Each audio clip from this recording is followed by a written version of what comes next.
Welcome to our channel. Today we how to restore AWS IAM roles for AI workflows, detailed guide step by step clearly. Begin by logging into your AWS Management Console. Navigate to the IAM service from the AWS Services dashboard. In the IAM dashboard, select roles from the left-hand menu. Search for the specific role you wish to restore using the search bar. Once you've located the role, click on its name to open the role's details page. Review the permissions and trust relationships associated with the role. If you need to restore a deleted role, you'll need to recreate it. Click on Create Role to start the process of creating a new IAM role. Choose the type of trusted entity for your role, typically AWS service. Select the specific service that will use this role, such as Lambda or EC2.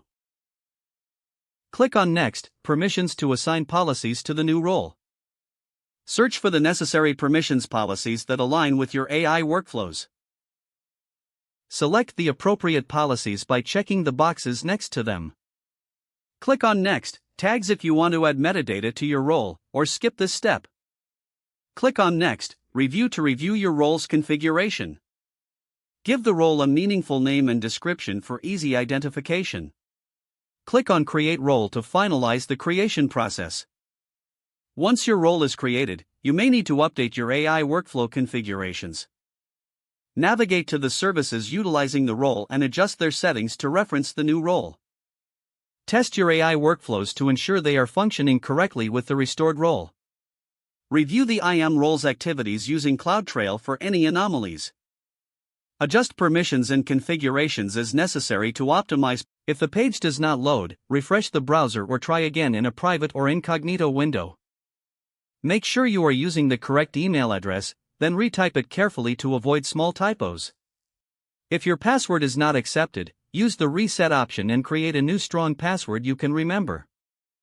Check your spam folder for verification or security emails, then complete any requested confirmation steps. Enable two-factor authentication if available to improve account security and reduce unauthorized access risk. After signing in, review your profile details so your contact information and settings are accurate and current.